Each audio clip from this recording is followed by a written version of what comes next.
Ensuite, il évoqua la parole d'Allah Azza wa Jal, dit invoquez ceux qu'en dehors d'Allah vous prétendez être des divinités. Ils ne possèdent même pas le poids d'un atome, ni dans les cieux ni sur la terre.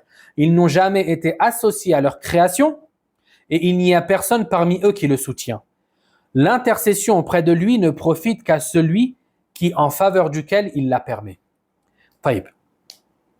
Ici, dans ce verset, Allah subhanahu wa ta'ala s'adresse ou ordonne au prophète sallallahu alayhi wa sallam de s'adresser aux polythéistes et de leur dire, oh vous les polythéistes, oh vous qui adorez autre qu'Allah Azza wa Jal, sachez que ces idoles ne sont pas des associés à Allah, ils ne sont pas associés à Allah dans la création, ils ne sont même pas des soutiens et des auxiliaires pour Allah, ils ne sont rien du tout et ils ne possèdent rien du tout dans les cieux et la terre.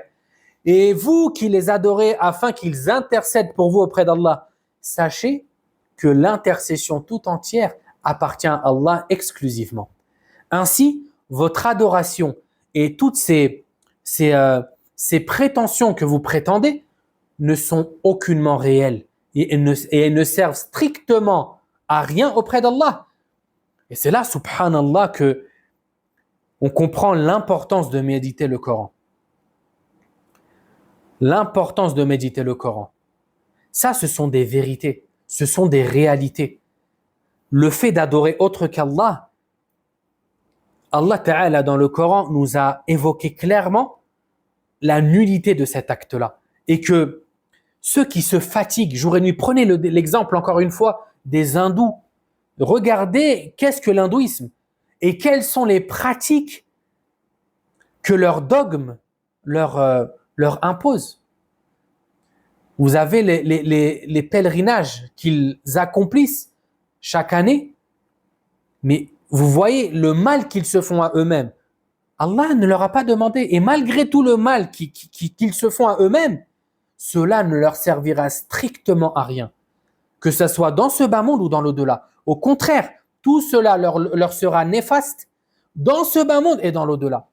Prenez l'exemple du Gange, ce fleuve qui est pour eux sacré et qui est l'une, si ce n'est l'endroit le plus pollué sur terre. L'eau du Gange, elle peut être mortelle pour celui qui l'ingère. Vous imaginez? Et malgré cela, ces derniers se baignent dedans. Ils se baignent dedans. Et le mort, lorsqu'il meurt parmi eux, ils le brûlent, ils l'incinèrent, puis le mettent sur ce fleuve-là.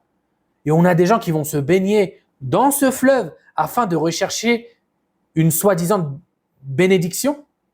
Regardez les méfaits du polythéisme. Regardez les méfaits de l'ignorance.